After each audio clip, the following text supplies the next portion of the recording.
আমরা কিন্তু মনে করি 3টা প্রশ্ন হচ্ছে, আসলে প্রশ্ন হচ্ছে কয়টা? 4টা। 3টার পরে আরো একটা এক্সট্রা। কিভাবে জানলে?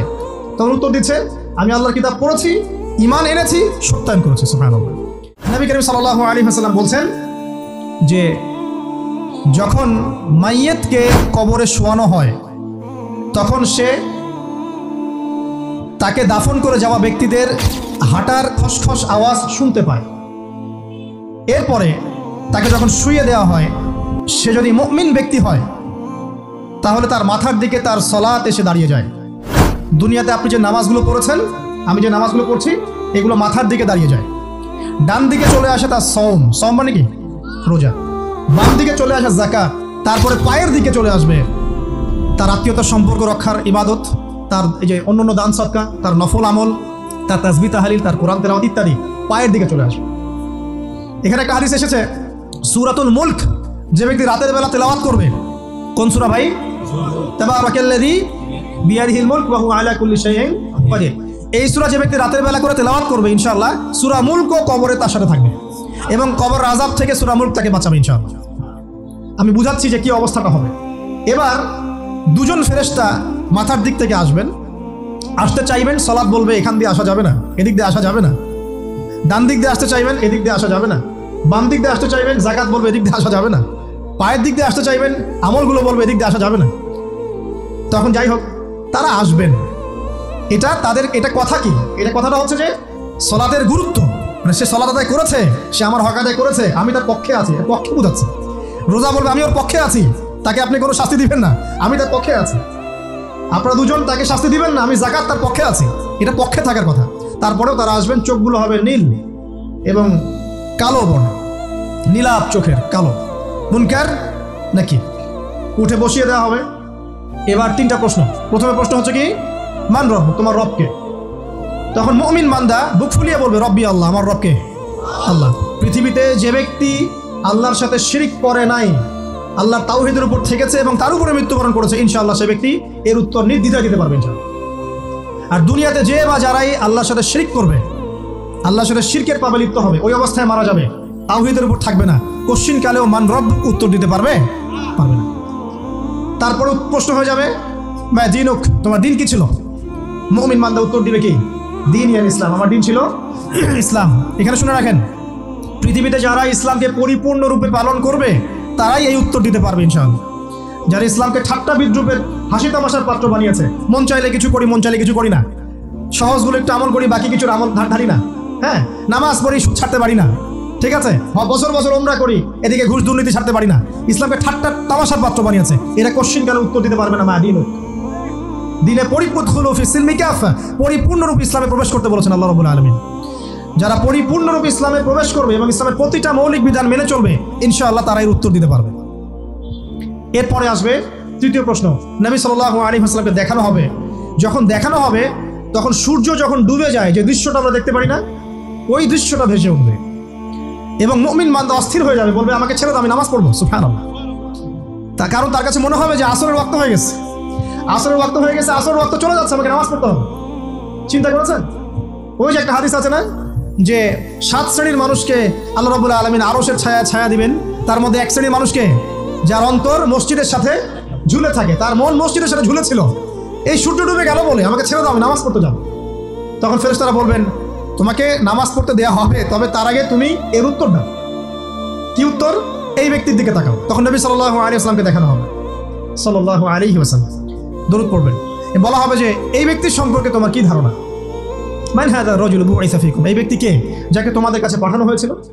মুমিন ব্যক্তি নির্দ্বিধায় বলে দিবে যে তিনি হচ্ছেন আমার নবী মুহাম্মদুর রাসূলুল্লাহ সাল্লাল্লাহু আলাইহি ওয়াসাল্লাম। দেখুন, পৃথিবীতে যে বা যারাই নবী সাল্লাল্লাহু আলাইহি ওয়াসাল্লামের সুন্নতের উপর আমল করবে, ইনশাআল্লাহ সে তার উত্তর দিতে পারবে।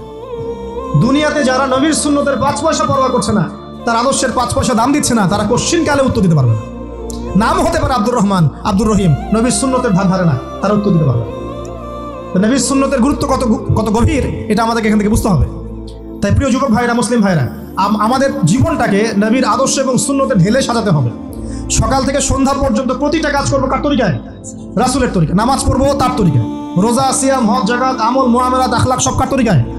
নবী সাল্লাল্লাহু আলাইহি ওয়াসাল্লামের তরিকা অনুযায়ী ইনশাআল্লাহ। আল্লাহ পাক তৌফিক এনায়েত করুন, আমিন। এবার ফেরেশতা দুজন জিজ্ঞাসা করবেন অবাক হয়ে যে তুমি কিভাবে এটা জানলে, তুমি কিভাবে এই 3টা প্রশ্নের উত্তর দিতে পারলে? কারণ বেশিরভাগ মানুষ তো উত্তর দিতে পারবে না, বেশিরভাগ মানুষই এই উত্তর দিতে পারবে না। কারণ কিয়ামতের মাঠে 1999 জন মানুষ জাহান্নামে যাবে, নাউজুবিল্লাহ। তো এটা কঠিন পরীক্ষা। আল্লাহ রাসূল সাল্লাল্লাহু আলাইহি ওয়াসাল্লাম বলেছেন যে নিশ্চয়ই তোমাদেরকে এখানে পরীক্ষায় ফেলা হবে, আর তোমরা যদি এই পরীক্ষা জেনে তোমাদের মৃতদেরকে দাফন করা থেকে বিরত না থাকতে, তাহলে আমি তোমাদেরকে শুনিয়ে দিতাম কবরে কেমন পরীক্ষা হয়। মানে যদি আমরা শুনতে পারতাম যে কবরে কেমন পরীক্ষা হয়, আমরা ভয়ে আমাদের মৃতদেরকে দাফন পর্যন্ত করতাম না। এটা নবীজি বলছেন সাল্লাল্লাহু আলাইহি ওয়াসাল্লাম। তো তাকে জিজ্ঞাসা করা হবে যে তুমি কিভাবে জানলে এটা? বেশিরভাগ মানুষ তো পারে না উত্তর দিতে। তখন সেই ব্যক্তি বলে বসবে, সেই ব্যক্তি বলবে যে করাতু কিতাব আল্লাহ, আমি আল্লাহর কিতাব এই কোরআন পড়েছি। মুমিন বলবে আমি আল্লাহর কোরআন পড়েছি, ফাআমানতু বিহি, আমি এর উপর ঈমান এনেছিলাম, ওয়া সাদ্দাকতু, এবং সত্যায়ন করেছিলাম। সুবহানাল্লাহ। অতএব দুনিয়াতে যারা দ্বীনের জ্ঞান অর্জন করছে না, কোরআন পড়ছে না, হাদিস পড়ছে না, পড়াশোনার চেষ্টা করছে না, জানার চেষ্টা করছে না, কবরে পার হওয়া ডিফিকাল্ট আছে। এটা একটা অন্যতম প্রশ্ন। আমরা কিন্তু মনে করি 3টা প্রশ্ন হচ্ছে, আসলে প্রশ্ন হচ্ছে কয়টা? 4টা। 3টার পরে আরো একটা এক্সট্রা। কিভাবে জানলে? তখন উত্তর দিচ্ছে আমি আল্লাহর কিতাব পড়েছি, ঈমান এনেছি, সত্যায়ন করেছি। সুবহানাল্লাহ। নবী সাল্লাল্লাহু আলাইহি ওয়াসাল্লাম হাদিসের পরের অংশে বলছেন যে যখন কাফের বান্দাকে ওঠানো হবে, তখন ডানেও কিছু নাই, বামেও কিছু নাই, সামনে পিছনে কিচ্ছু নাই। মাথার দিক থেকে ফেরেশতারা চলে আসবেন, উঠিয়ে বসানো হবে, প্রশ্ন করা হবে কে তোমার রব? একটাই উত্তর, লা আদরি, আমি জানি না। নাউজুবিল্লাহ। কি তোমার দিন? লা আদরি, আমি জানি না। এই যে আল্লাহর তো খবর নাই, আল্লাহ পাকের বিধান মেনে চলার কোনো খবরই নাই, পরোয়াই নাই।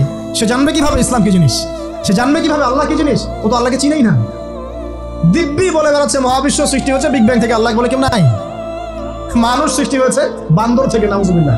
ওই যে ডারউইনের মতবাদ, কি থিওরি অফ এভলিউশন নাকি? হ্যাঁ, তাই তো মনে হয়। অনেকদিন আগে পড়ছি ভাই, ভুলে গেছি। যাই হোক, মানুষ তো আল্লাহকে চিনছে না। এখনো মানুষ মনে করছে যে আল্লাহ বলতে কেউ নাই, এবং এই মুক্ত চিন্তার নামে, বাক স্বাধীনতার নামে নাস্তিকতার যে চর্চাটা বেড়েছে বাংলায়, এটা আশঙ্কাজনক। বড় বড় বিশ্ববিদ্যালয় থেকে পড়ে আসছে, অনেক সময় দেখলাম বড় বিশ্ববিদ্যালয়ের প্রফেসর, সে বলছে যে মহাবিশ্ব বিগ ব্যাং দিয়ে সৃষ্টি হয়েছে, সৃষ্টিকর্তা নাই এখানে। তো মুসলিম বিজ্ঞানীর একটা কথা বলতেন যে মানুষ বিজ্ঞান সম্পর্কে অল্প জানলে নাস্তিক হয়ে যায়, আর অনেক গভীর জ্ঞান অর্জন করলে আল্লাহর কাছে আত্মসমর্পণ করে। খেয়াল করে দেখবেন, ডক্টর, ইঞ্জিনিয়ার যারা বড় বড় লেভেলে চলে গেছেন, অনেক সিনিয়র, তারা কিন্তু বেশিরভাগ নামাজি দেখবেন, নামাজ পড়ে, দান সদকা করে, সমাজ কল্যাণমূলক কাজ করে। তারা কিন্তু রোগীর সেবা করতে গেলেও বলে যে নামাজ পড়িয়েন, রোজা রাখিয়েন, তারা কিন্তু বলে। অনেক ডক্টর আমি দেখেছি এমন, যারা যত বেশি গবেষণা করে তারা তত বেশি আস্তিক হয়ে যায়, আর টুটাফাটা গবেষণা করলে নাস্তিক হয়ে যাবেন। কত প্রশ্ন, ইসলামের এটা কেন, ওইটা কেন, ইসলামে বহুবিবাহ কেন, হ্যাঁ ইসলামে কি পর্দার বিধান কেন, তারপর ইসলামে এত রেস্ট্রিকশনস, এত বাইন্ডিংস কেন, হ্যাঁ স্বাধীনতা নাই কেন, কত প্রশ্ন। ইসলামের এগেন্স্টে কত তীর এখন ছোড়া হচ্ছে। তো এই ব্যক্তি কেমন করে উত্তর দিবে যে মাহাদিনুক, তোমার দিন কি? আল্লাহর দিকে কত প্রশ্ন ছোড়া হচ্ছে, কত শিরকের পাপ আমরা করছি, অনেক সময় মুসলিম হয়েও শিরকের পাপ করছি। কিভাবে উত্তর দিবে মানরব্য? 3 নাম্বার প্রশ্ন যখন করা হবে এই ব্যক্তিকে, দেখো দেখি, সে বলবে যে আমি জানি না এই ব্যক্তিকে, তবে শুনেছিলাম, মানুষের মুখে শুনেছিলাম, মানুষ যা বলতো আমি তাই বলতাম। মানে সে রাসূল সাল্লাল্লাহু আলাইহি ওয়াসাল্লামের নাম শুনেছিল হয়তো বা, কিন্তু তার সুন্নত বা আদর্শ কখনো মেনে চলে নাই, পারলো না। এবার জান্নাতি ব্যক্তি হলে কি হতো? ওই যে সূর্য ডুবছিল যেখানে, তার দৃষ্টির সীমা পর্যন্ত কবরকে প্রশস্ত করে দেওয়া হতো, এবং জান্নাতের একটা দরজা তার কবরে খুলে দেওয়া হতো। এটা কিভাবে করা হবে সেটা আল্লাহ পাক জানেন, এটার ব্যাখ্যা করার জ্ঞান আল্লাহ আমাদেরকে দেন নাই। যেই মানুষের ক্ষুদ্র জ্ঞানে মানুষ ব্যাকটেরিয়া ভাইরাস নিয়ে গবেষণা করতে হিমশিম খেয়ে যায়, সে মহাবিশ্বের স্রষ্টা নিয়ে কিভাবে গবেষণা করে? আল্লাহ পাকের অসীম জ্ঞানের সামনে আমার জ্ঞান কি? খুবই ক্ষুদ্র। হাদিসে এসেছে বুখারী শরীফের মধ্যে যে একটা মহাসমুদ্রের মধ্যে যদি একটা পাখি 1 ফোঁটা পানি উঠিয়ে নিয়ে যায়, ওই 1 ফোঁটা পানি হচ্ছে মহাবিশ্বের জ্ঞান, আর বাকি পুরো মহাসাগর হচ্ছে আল্লাহ পাকের জ্ঞান। তো আমরা এই ক্ষুদ্র জ্ঞানের মানুষ হয়ে আল্লাহর জ্ঞানকে কেমন করে পেনিট্রেট করতে পারি? তো আল্লাহ পাক জান্নাতের দরজাগুলো খুলে দিবেন, একটা দরজা খুলে দিবেন, সেখান থেকে বাতাস আসবে, জান্নাতের নাজ নিয়ামত উপভোগ করতে থাকবে, এবং তার রূহটাকে সবুজ রঙের পাখির আকৃতিতে জান্নাতে রেখে দেওয়া হবে। ইল্লিন মানে ওখানে জান্নাতের নিয়ামত সে পাবে। এটাকে বলা হয় দারুল বারজাখ, বারজাখের জীবন। জীবন অনেকগুলো, একটা ছিল রুহের জগৎ। রুহের জগতে আমরা সবাই ছিলাম। শোনেন, রুহের জগতে যার সাথে যার বন্ধুত্ব ভালোবাসা গভীর ছিল, দুনিয়াতে তার সাথে তার ভালোবাসা বেশি। এটা হয়তো জানেন না, জানতেন হাদিসটা? রুহের জগতে যদি কখনো আপনার সাথে আমার দেখা হয়ে থাকে, দুনিয়াতে আপনার সাথে আমার দেখা হবে ইনশাআল্লাহ। রুহের জগতে যদি আপনার আমার মধ্যে ঘনিষ্ঠ ভালোবাসা থেকে থাকে, এখানেও ভালোবাসা হয়ে যাবে ইনশাআল্লাহ। এটা বলে আমি আবার তোমাদের বয়ফ্রেন্ড গার্লফ্রেন্ড ভালোবাসা বুঝাই নাই, ওই ভালোবাসার কথা বলি না। আবার রুহের জগতে বিদ্বেষ, এখানেও দেখবেন বিদ্বেষ। ওটা একটা জগৎ ছিল যেখানে আল্লাহ পাক সমস্ত আদম সন্তানকে সৃষ্টি করে তাদের রূহটাকে রেখেছিলেন এবং ওয়াদা নিয়েছেন। কি ওয়াদা? আল্লাহ পাক বলেছিলেন আলাস্তু বিরাব্বিকুম, সূরা আরাফের 182 নম্বর আয়াত পড়ে দেখবেন, 182 নম্বর আয়াত। আল্লাহ পাক বলেছিলেন যে আমি ওয়াদা নিয়েছিলাম, আলাস্তু বিরাব্বিকুম, আমি কি তোমাদের রব নই? আমরা সবাই বলেছিলাম বেলা ইয়া রব্বি, অবশ্যই আপনি আমাদের রব। দুনিয়াতে এসে আমরা ভুলে গেছি। এই ভুলে যাওয়াটা মনে করায় দেওয়ার জন্য আল্লাহ পাক আসমানি কিতাব নাজিল করেন, নবী রাসূল পাঠান, আমাদের কান পর্যন্ত ইসলামের দাওয়াত পৌঁছে দেন, যাতে আমরা মনে করতে পারি। এবার আসেন রুহের জগতের পর আসলাম এই যে দুনিয়ার জগৎ, দারুদ দুনিয়া। দুনিয়ার মধ্যে আছি হয়তো 50, 60, 70, 100 বছর হাইয়েস্ট। এরপর যাবে দারুল বারজাখ, বারজাখের জগৎ।